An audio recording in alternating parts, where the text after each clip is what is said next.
군경회와 따뜻한 하루가 함께합니다.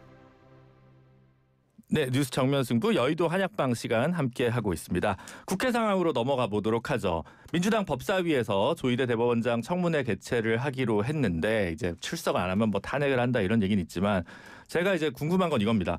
어제 보도된 것은 김명기 원내대표는 이거 지금 나는 공유 못 받았다. 법사위 단독 드리블이다. 이렇게 해서 약간 불편한 기색이 있었는데 정청래 대표는 갈라치기 필요 없고 추미애 법사위원장이 맞다. 이렇게 해서 다시 또 김병기, 정청래 두 지도부 사이에 어떤 이견차 이런 게 좀 보입니다. 이거를 어떻게 봐야 됩니까, 최인호 의원님?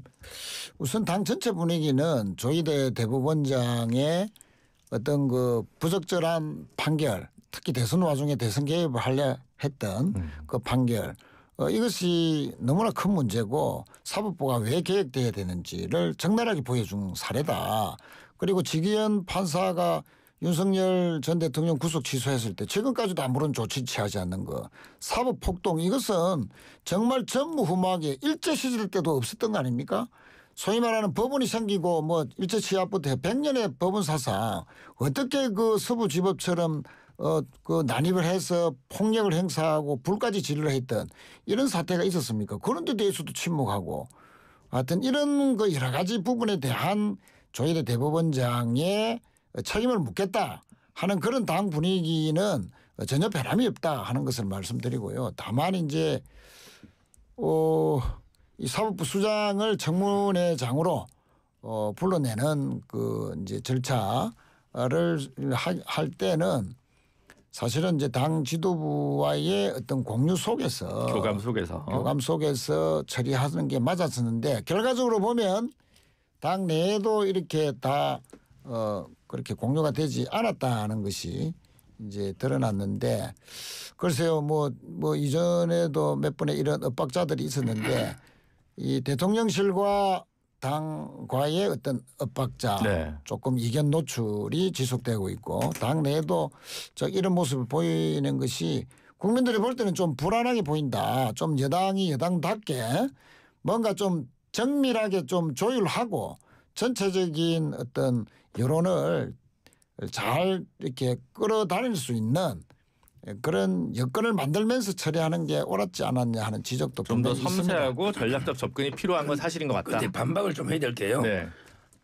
우리 대법원의 재판 시스템이 전원합의체 재판장이 대법원장이에요. 네. 자 그럼 선고기를 잡아요.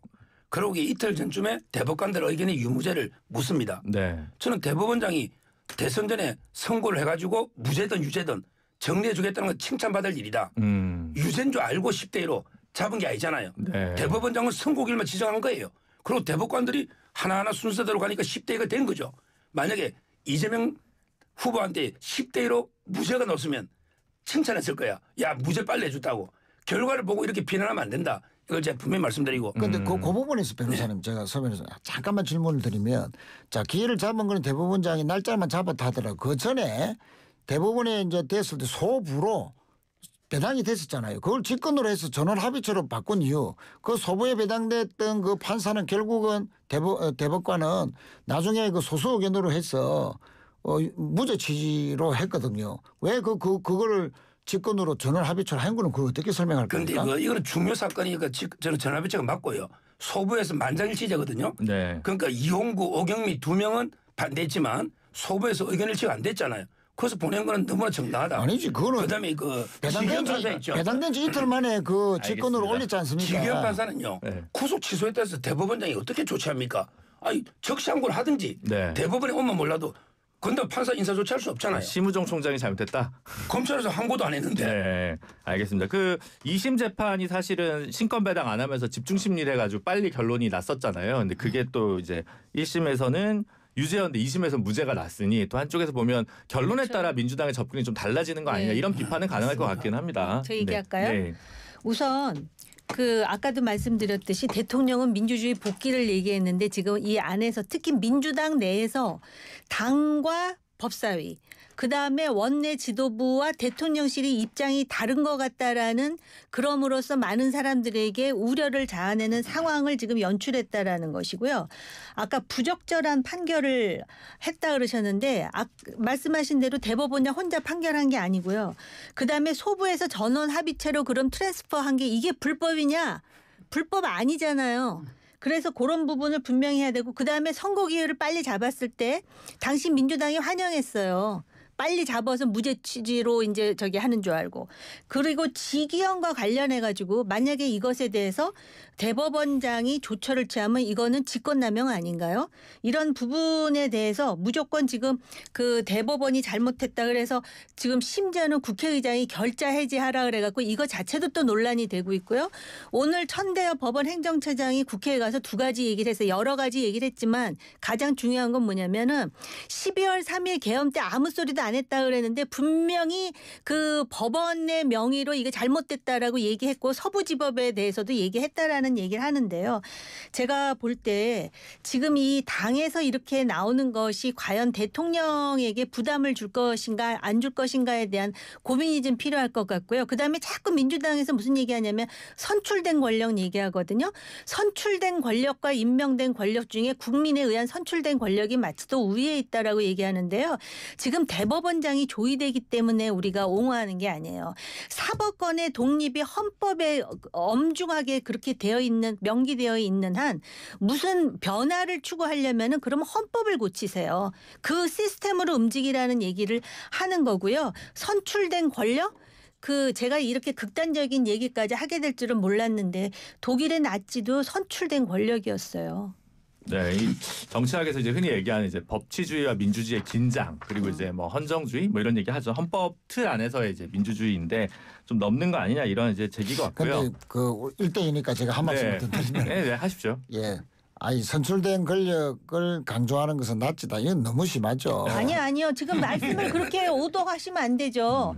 독일의 나치도 선출된 권력이었다라고만 얘기했지. 그러니까 지금 선출된 권력 지금 민주당이 그 당하고 똑같다고 얘기하지 않았습니다. 네. 그러니까 이제 그렇게 비치는 오해가 있었어. 네. 예, 이제 그렇게 비교하려면 윤석열을 비교해야 된다. 알겠습니다. 그러니까 사실 선출된 권력에 잘못한 걸 이제 헌법 질서로 교정하는 게 탄핵제도고 그렇게 선출된 권력을 2번 탄핵을 했다 보니까 이제 여러 가지 장단이 있는 것 같습니다. 그리고 참고로 이제 대법원에서 얘기하는 것은 이제 당일날 계엄이 해제된 다음 12월 4일 새벽에 사법부 내부의 코트넷에다가 이제 그 당시에 글을 하나 했죠. 그래서 국가적으로 매우 혼란스러운 상황인데 계엄이 해제된 데에서 국민과 함께 안도하는 바다 이런 이제 입장을 냈던 부분 가지고 이야기를 정호기 의원님 방금 해주신 것 같습니다. 근데 그 법사위가 그때 이제 청문회 통과시키면서 막 그 국민의힘 다 퇴장시키고 이렇게 되면서 나경원 의원이 이제 기자 간담회를 갖고 이건 직권남용이다라고 하면서 추미애 법사위원장 고발을 검토한다 이러면서 계속 그 추나대전이라고 하는 키워드가 이제 계속 나오고 있습니다. 그러다 보니까 저희도 어제부터 계속 이걸 다루고 있는데 대부분 부정적으로는 보시는데 나경원 의원이 서울이 지역구입니다만 이게 좀 경기도로 바꿔 타서 혹시 지금 경기도지사를 노리는 추미애 위원장이랑 붙는 그림으로 갈 거 아니냐 이렇게 좀 보는 견해가 있습니다. 서정욱 변호사님 이건 어떻게 보십니까? 제가 보기에 그 추미애 의원은요. 네. 꿈이 국회의장은 아닌 것 같아요. 네. 국회의장함에게 협치를 하지 네. 이렇게 안 하거든요. 그렇죠. 아마 이제 그 단체장을 하고 그다음에 대권에 도전한다. 대선에 간다. 그래서 아마 이게 그분이 서울시장 올 수도 있죠. 원래 광진이니까. 네. 지금 하남이지만 네. 그러니까 서울에서 추나가 붙을 수도 있고. 그런데 또 국민의힘도요. 오세훈 시장이 서울에 그래도 이게 5선이잖아요. 네. 이번에 도전하는 게. 네. 그러니까 아마 이제 그 전략적으로 오세훈 서울 그다음에 나경원 경기. 경기도 서울은 하나의 지역구입니다. 충분히 저는 전략 배치하면 가능성 있는 시나리오다. 이렇게 봅니다. 네, 최인호 의원께서 어떻게 보시나요? 글쎄요, 뭐 동작이 지역구인 나경원 의원이 경기도로 간다. 경기도에 간다고 뭐 성질이 높은 것도 아니고 또 후보가 될 가능성이 그렇게 높냐? 모르겠습니다. 강경 뭐 지지층들 자꾸 자극해서 경선에는 통과될 가능성이 있을는지는 몰라도 거기 또 김은혜 의원이 또 준비하고 있다고 하지 않습니까? 그렇죠. 지난번에 아깝게 떨어지는데 과연 김은혜를 넘어설 수 있느냐 이런 부분에서도 장담하지 못하기 때문에 그럴 가능성은 높지 않다 보고요. 왜 이제 이런 말이 나왔냐면 아니 추미애 법사위원장이 육선인데도 불구하고 그래 이제 법사위원장을 맡았다. 그건 네. 법사위원장이지 않습니까? 네. 그런데 5선인 나경원은 왜 따라옵니까? 간사로 그것도 위원장도 아닌 간사로 그러면서 사석간은 이제 부닥치니까 네. 사실은 어떻게 보면 도발을 한 거죠. 나경원 의원이 네. 간사로 이렇게 지원해서 왔다는 것 자체가 그래서 이제 그런 말이 나오는 것 같은데 아마 모르겠습니다. 뭐 전환길 씨를 공천 주겠다라고 한 장동익 대표가 나경원 대표가 의원이 경기도지사로 나가면 거기에 전환길 씨 공천 주려고 뭐 뭔가 작업을 하는 건지는 몰라도 뭐 좀 확률은 높아 보이지 않습니다. 그러니까 어쨌든 추미애 위원장이 사실 가만히 있으면 6선이기 때문에 내년 이제 여름에 국회의장 헌정사상 최초의 여성 입법 수장이 될 가능성이 높았는데 이제 그 길을 이제 걷어차고 지금 도전을 하는 것으로 보는 게 이제 다수설이잖아요. 다수설인데 근데 이러면 사실 추미애 의원이 공천이 됩니까? 김동연 지사는 너무 이게 지금 정치권에서 다 이제 패싱되는 겁니까? 김동연 지사가 본선으로 갈 가능성은 없어 보이십니까? 그래서 이제 경선을 하게 되면 이제 뭐 자웅을 겨루게 되는데 뭐 예단은 못하죠. 그런 다만 이제 뭐 객관적으로 보면 추미애 김동연 했을 때 추 의원이 조금 더 유리하지 않겠나. 당심에서는 좀 유리할 것 같다. 그런 측면에서 조금 유리해 보이기도 하고요. 네. 김동연 또 지사가 또 내년 초에 어떤 다른 선택을 할 수도 있죠. 오히려 도지사에 대한 재도전보다도 또 다른 부분을 또 염두에 두고 있을 수도 있습니다. 지금 입법부에 또 재보궐이 있으니까 자연스럽게 또 그렇게 갈 수도 있겠네요. 그거는 뭐 제 내피셜이니까요. 네. 알겠습니다. 부산만 관심 있으신 줄 알았는데 경기도도. 제가 뭐 전국에 촉수들이 많습니다. 네, 알겠습니다. 주제를 좀 바꿔봐서요. 국회 운영위에서 지금 국정감사 증인 명단에 김현지 대통령실 총무비서관이 빠진 것을 놓고 여야가 또 격돌하고 있습니다. 김현지 총무비서관은 이제 성남 시절부터 정진상 비서실장 구속 이후에 가장 톱이어서 일부 보수 언론에서는 뭐 인사에 있어서 만사 현통 아니냐 이런 얘기까지 나오고 있는데 이 김현지 총무비서관 국정감사에 이제 출석하지 않는 거 이거 어떻게 보십니까, 정호김 의원님? 지금 말씀하신 그 만사 현통 있잖아요. 네. 이게 나중에는 이 총무비서관 자신뿐만 아니라 대통령의 발목을 잡는 정치 이게 이제 지금 1년도 안 됐잖아요. 국정을 운영한 지. 그런 부담이 될 가능성이 있겠다라는 그런 생각이 드는 게 보통 운영위원회 전체 회의를 할 때 제가 볼 때 총무비서관이 빠진 예가 없었던 것 같아요. 네. 거의 없었는데 지금 총무비서관이 빠지다 보니까 여야가 충돌했는데 이 여당의 대응이 더 흥미로워요. 뭐라 그러냐면은 비서실장한테 물어도 될 걸 왜 총무비서관을 부르려 하느냐 이러거든요.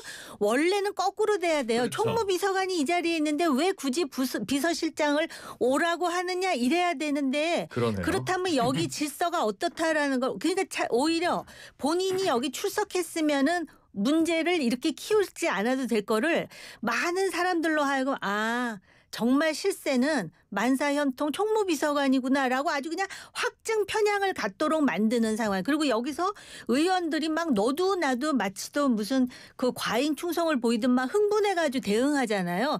이거 정말 우스워요. 우습지 않습니까? 이런 상황이 왜 만들어지지? 여러 상상을 하게 만들잖아요. 이거는 여당이 잘못하고 있는 겁니다. 하나만 더 추가하면요. 이분이 국민의 녹을 먹고 있는 공직자죠. 네. 근데 나이도 몰라요.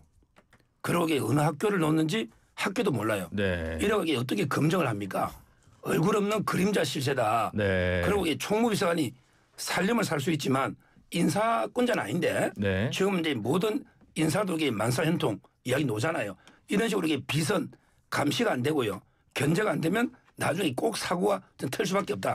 이래 봅니다. 다만 그런 비판을 인식했는지 최근에 이제 없던 인사수석 자리를 다시 이제 대통령실도 만들었고 그래서 이제 그런 논란을 좀 피해 가려고 혹은 비판을 이제 수용하려는 모습도 보이는 것 같은데 어쨌든 야당 쪽에서 보면 적어도 최소한 1992년 이후에 총무비서관이 국정감사에 안 나온 적은 없다고 합니다. 최인호 의원님 이거 어떻게 보십니까? 우리 변호사님이 뭐 얼굴 없는 실세 상당히 형용사를 많이 붙이셨는데 아니 그 보좌관은 지냈고요. 생년월일 다 있고 학력 다 있습니다. 왜 없다고 그러시는지. 네. 어디 있어요? 기자들 다 봤잖아요. 보좌관 할 때 다 있고요. 그런데 이제 아니 굳이 100일 이제 지난 그 대통령실에서 무슨 일이 벌어졌다고 꼭 총무비서관을 그렇게까지 불러내 가지고 그래서 막 그냥 아니 비서실장도 있고 수석들도 있는 데서 총무비서관만 딱 질문해 가지고 그 뭘 건지려고 하는지 저는 좀 너무 과잉 대응이다 야당이. 아니 한 1년이나 지났어 이런저런하게 무슨 일이 지나고 또 무슨 설들이 있다. 사이가 있다 하면 불러서 뭐 실세인지 아닌지도 점검도 해보고 하지만 지금 이제 갓 100일 지났는데 무슨 그 따질 게 그렇게 많았어. 꼭 총무비서관을 불러야 되겠다는 것조차도 과잉 아닙니까? 저는 좀 야당의 이런 그것도 좀 너무 정쟁에 이게 다른 정권 같으면요. 아니 총무비서관 불러다 얘기 들으세요 할 일이에요. 이게 그런데다가 지금 저 서 변호사 말씀하셔서 제가 찾아봤더니 정말 아무것도 없어요. 어느 학교를 나왔는지 몇 살인지 진짜 없네요. 네. 없어요. 기자들 다 알고 있어요. 없어요. 기자들이 다 압니까? 네. 기자들 다 확인해봐야 되겠나요? 제가 요거 여기까지 하시죠. 국민의힘 얘기도 짧게 좀 해봐야 되는데요. 그 서정욱 변호사님 지난주 주말 대구 집회 나 갈 거다 이렇게 얘기했었는데 다녀오셨나요? 저는 이제 방송 때는 못 가고요. 네. 저희 가족들이 한 10명 가까이 친척들 네. 많이 갔습니다. 방송 때문에 접견도 못 가고 주말 집회도 못 가고 방송에 진짜 변론보다 지금 방송에 더 집중하고 계시는군요. 알겠습니다. 그래서 이 당 내외부에서 사실 이 장외투쟁 노선에 대한 비판이 좀 많습니다. 이걸로 계속 되냐. 그래서 저희 방송에 나오신 분들도 뭐 약간 필요할 수는 있지만 이걸 메인으로 가져가서 안 된다. 보수가 이번 하반기에 이렇게 얘기하고 있고요. 장도익 대표는 지금 대전에서 집회하고 뭐 김문수 전 장관도 만나고 또 국립묘지 참배도 하면서 뭐 최혜병 특검은 방해 안 했다 이런 얘기를 좀 하고 있는데 장도익 대표의 노선 어떻게 가야 된다고 좀 보십니까, 의원님께서? 저는 뭐 한결같이 말씀드렸는데 이렇게 해가지고 지방선거 어려워요. 그리고 이렇게 맨날 그 똑같은 짠물 보수라고 해야 되나 우파라고 해야 되나 강경 지지자들 가지고선 지방선거에 이길 수 있을까요? 좀 지평을 넓히라고 제가 여러 번 말씀드린 것 같은데 이 자리에서도 이래 갖고는 안 돼. 마음의 위로는 되겠죠. 마음의 위로를 가지고 선거에 이길 수 없다는 거를 모른다고요? 그럼 선거하지 말아야죠. 그러면 그 한동훈 대표가 이제 전국 투어 나서고 뭐 치킨 배달하고 이렇게 있는데 한동훈 대표가 그럼 어떤 대안으로 이 장동영 노선의 반경향으로서 나타날 수 있을까요? 글쎄요, 뭐 김문수 전 후보를 만난다는 거 아닙니까, 장동영 대표가 만났죠. 예, 만났죠. 그런데 한동훈 전 대표와도 나는 만날 가능성이 있다라고 생각을 하고요. 그런데 이제 지금의 모습, 거구 아스팔트 세력과 장외 집회에서 만나서 연대한다. 그런 모습을 계속 보인다면은 뭐 내년 지방선거야 뭐 저희들이 좀 좋겠죠. 유리하십니다. 그런데 장동익 대표가 뭐 그렇게 어리석지는 않지 않겠나. 서서히 이렇게 뭔가 선욱 변호사님은 좀 서운할 정도로 전환길과의 약속을 저는 계속 파괴할 것이다. 그것을 민주당도 예의 주셔야 될 것이다. 긴장해야 된다. 그런데 장동혁 대표가 장외 투쟁만 하는 게 아니에요. 네. 이번에 무시한 필리버스터 69개 법안요. 하루마다 합니다. 그러니까 장외 투쟁과 원내 투쟁을 병행한다. 이렇게 봐야 되고요. 그다음에 한동훈 대표는요. 지금 이런 데 갈 때가 아니에요. 거제도나 진주에. 법정 가야죠. 법정 가서 빨리 공판전 정의신문. 아니 그렇게 본인이 내라 맞고 개헌 막았다 하더니 선서하고 해야지. 책을 읽어보면 책이 정근능이 놉니까? 왜 못 갑니까? 정말 이게 부끄러운 모습을 보이고 있는 거예요. 네, 알겠습니다. 그거 오히려 배신자 프레임이 될까 봐 안 가는 것 같은데 가야 된다? 지금요 이미 배신자예요. 본인이 다 해가지고 탄핵시키고 다 해놨고 이제 선사하고 정언하면 배신자가 됩니까? 보수가 분열될 때를 분열시켜놓고 이제 와서 특검이 보수 분열시키니까 못 간다. 그럼 안철수하고 비교하잖아요. 그런데 안철수 대표는 당대표가 아니잖아요. 그 본인하고 비교할 대상이 아니에요. 네. 마지막 짧게만 질문 드리면 심우정 총장 그 딸 외교부 특채 문제 관련해서 공수처가 압수수색했는데 이거 어떻게 보십니까? 심우정은 제 대학 동기라가 오랜 친구입니다. 그 말도 안 되는 탄압이에요. 말도 안 되는 탄압이다. 진짜 그 친구니까 탄압이라 하면 안 되지. 네, 이 문제는 다음에 좀 다루도록 하겠습니다. 여의도 한약방 시간 오늘 여기까지 하도록 하겠습니다. 세 분 모두 감사드립니다. 고맙습니다. 네, 지금까지 국민의힘 정홍김 의원, 더불어민주당 최인호 전 의원 그리고 서정욱 변호사와 함께했습니다. 안녕하세요, 제로베이스원입니다.